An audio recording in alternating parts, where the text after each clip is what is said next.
Good evening, Eagle Nation. Hope everyone's having a great summer. Hope it's off to a good start. Just wanted to visit with you this week and give you some updates on some important information. First, let me just pause and just say thank you to the response from our community for the correspondence I put out last week about all the things going on in our country related to race relations. Just appreciate so much the heartfelt responses and support that I feel from this community. These are times that provide us some really good opportunities amidst the difficulty. And I know as a school, we're going to be able to seize some of those opportunities as we look forward to the new school year. So, there's been many years that as a school we have had a diversity committee.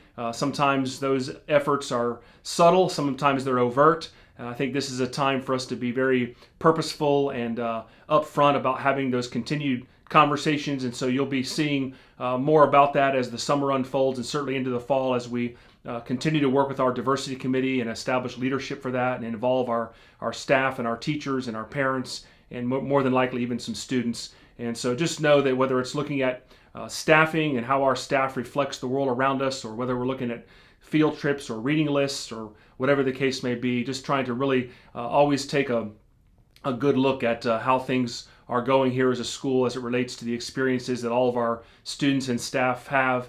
And so appreciate your prayers and support. This is obviously a very tumultuous issue, and I just want to approach this as mature believers and do it in a way that begins with the end in mind. What's the ultimate goal? Why have these conversations? Why do we want to go through these efforts? And we've got to have a great reason as to why we do this, and we hope that that is based on the gospel and on Scripture. I know that one of the things in my letter that I reference is that we are all created. Every student is created in the image of God, and we're all worthy of His love. And we're told very clearly in Scripture to love the Lord our God with all of our heart, soul, mind, and strength. And then right away we're told to love our neighbor as ourselves. And to me, these are the guiding principles. And I just want to reiterate that our heart goes out to our African American brothers and sisters during this time. We want the experience that kids from all races, from all cultures, from all walks of life have at our school. To be grounded in biblical truth, but also to be very sensitive to everyone's experiences. And so that'll be the focal point that we have. And racism is just not something that should be tolerated in our culture, in our society, certainly not here at North Cobb Christian School. And so I know we have areas to work on it in this area, but I think love is the overwhelming word that should guide our conversations. Love your neighbor as yourself. What do you do when you love your neighbor? I'd like to leave you with, I'll go with a bunch of L's today. So if love is the umbrella, what comes up underneath the umbrella for our efforts? I think there are 4 more L's that can really guide our path in this situation. Number 1, look. Look, we need to be noticers. We need to be noticers of things that go on around us. And when you look, I think you should listen. There's a big part of this effort is just to listen to each other, listen to our experiences, listen to all the different opportunities that we may have, and then to learn from those listening experiences, and ultimately to lead. So if love can undergird those 4 L's, look, listen, learn, and love.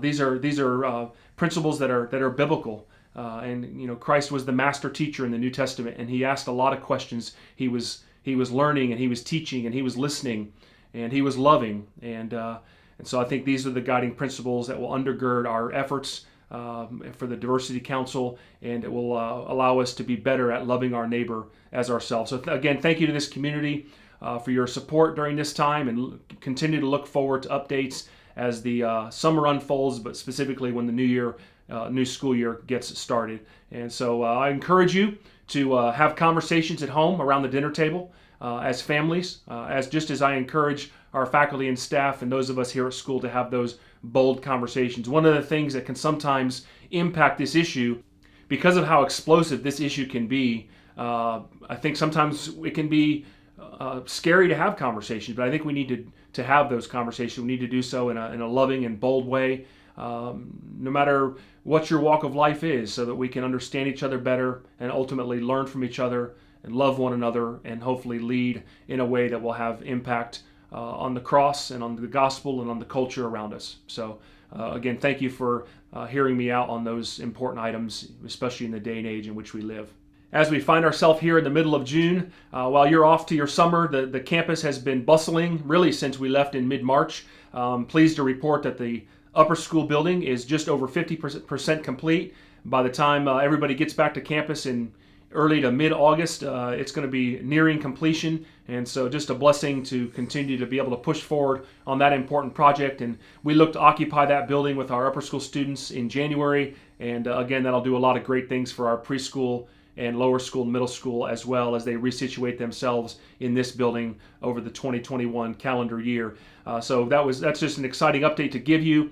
Also, just finished our third week of summer camps. I think we're one of the only schools in the city that is doing summer camps, but we have followed the governor's stringent guidelines on summer camps, and it's gone really, really well under the leadership of Patrick McDonald, and we have learned a lot. One of the reasons we wanted to have summer camp, amongst the many, is to really use it as a dress rehearsal, if you will, for the new school year, and praise be to God that so far these first 3 weeks have gone really, really well. Last week we welcomed our athletes back to summer workouts. That was possible because of the GHSA, Georgia High School Association, again leading on the governor's guidelines on how we could reopen for workouts. And so we have our first week under our belt with workouts for athletics, and that will continue to unfold as the summer goes on. And again, a great dress rehearsal for the new school year. And so we have had great prep for this summer camps, and workouts have given us great prep for reopening our school and welcoming all of our students and staff back to campus in the summer, as we were able to say, welcome home. Detailed plans are going to be coming after the 4th of July week, and so look for lots of detailed plans. But I do want you to know a couple of things early on. Our 2021 calendar, which is on our website, is the same calendar that we put out in the spring, and we're not going to deviate from that calendar. So I want you to be able to access that and make your plans based on our 2021 school calendar, which again is on our website. We do plan on having the start of school on August the 7th for our 3-year-olds up through 2nd grade. And then, of course, all of our 3rd through 12th graders will return on Monday, August the 10th. And we are making plans for Meet the Teacher and parent orientation. There'll be opportunities to come in person with whatever social distancing is required, but we'll also make those opportunities available virtually. So stay tuned for more details on those before school activities with Meet the Teacher and parent orientation. And so I do want you to know that we are offering a virtual option for any family that has a situation that may cause them to feel uncomfortable having their students come to campus in the fall. So whatever that situation may be, there will be a virtual option throughout the school year for kids to tap into their classrooms and their classes and be able to maintain their schooling from home. That virtual option will be available all school year long. As a school, we're also making masks optional this school year. If you prefer to wear a mask, you're certainly welcome to do that. If it's a disposable mask, we'll ask that you dispose of it every day. If it's a non-disposable mask, we'll ask that you clean it every day. And we'll have some North Cobb Christian School masks available in the school store as well if you want to have a North Cobb Christian mask to wear. So we will be, again, sharing our plans throughout July, and so I hope you'll stay tuned for all of that. Our task force has really been focusing on 3 key areas during the summer. We've been meeting really since the 1st of April, and those 3 areas are teaching and learning, health and safety, and certainly financial policies. And so those have been our main focal points, teaching and learning, health and safety, as well as financial policies. And so we'll be releasing those detailed plans shortly. All of our protocols and plans have been informed by the Georgia Path to Recovery for K through 12 schools, the Georgia Path to Recovery for K through 12 schools, which was put out by the Georgia Department of Education, as well as the Georgia Department of Public Health. That has guided all of our discussions. Of course, we've been also in consultation and conversation with other schools across the city and across the country to integrate. Ultimately, our goal is to integrate best practices to welcome everyone home in the fall. What will instruction look like in the 2021 school year? Well, you will hear us talk a lot about 3 scenarios: green, yellow, and red. Green, yellow, and red. Green is a low-risk situation, and that will mean instruction will be on campus with just some logical protocols for our health and safety, and so that's what green will mean. Yellow will mean that there's a moderate risk. Each division will look a little bit different, and so that would be a yellow situation where lower school students would come to campus daily, and middle and upper school students would have some kind of hybrid class schedule under the yellow guidelines. And of course, the third area would be the red option, and under the red option, we will be in virtual mode.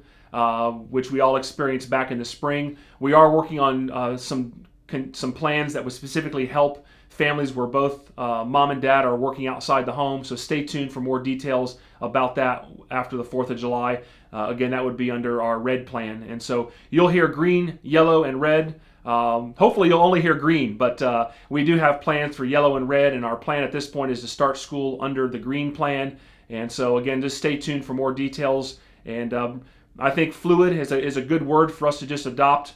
As we all watch the news every day, no one really knows which direction this is going to go, but we know the numbers in Georgia have plateaued and have looked very positive. At the same time, we have developed 3 scenarios: green, yellow, and red, and our plan at this time is to start school, and our plan is to start school on August the 7th and August the 10th in our green zone, and so look forward to more details as the summer unfolds. One thing I want to really emphasize for all of our parents. So if you're a parent right now, lean in real tight. This is not a year to bring your children to school if they're sick. So I need to make sure everybody purchases a very reliable thermometer, and I'm going to ask every parent to take your child's temperature every day when they get up in the morning, and please do not bring your child to school sick under any circumstances this school year. Of course, the virtual opportunity will be there for them to tap in if they're home and they're sick and they're not sick enough to where they can't tap in. I just want to really put that out here right up front. This is not a year to mess around if your kids are feeling sick. And of course, if they have a fever, we'll be giving you specific protocols as to what will have to happen if that's the case, whether that happens at school or whether you identify that at home. That will be laid out in our details that will come out later this summer. So again, thank you for investing the time and watching this video. I know it's a lot of content, a lot of information. Unfortunately, there's going to be a lot more content coming after July the 4th, but I think it's all good, useful information so you can really understand what green, yellow, and red will mean to our 2021 school year. We love you. God bless you, and certainly reach out if you have any questions or comments. Appreciate you taking the time to watch this video. God bless.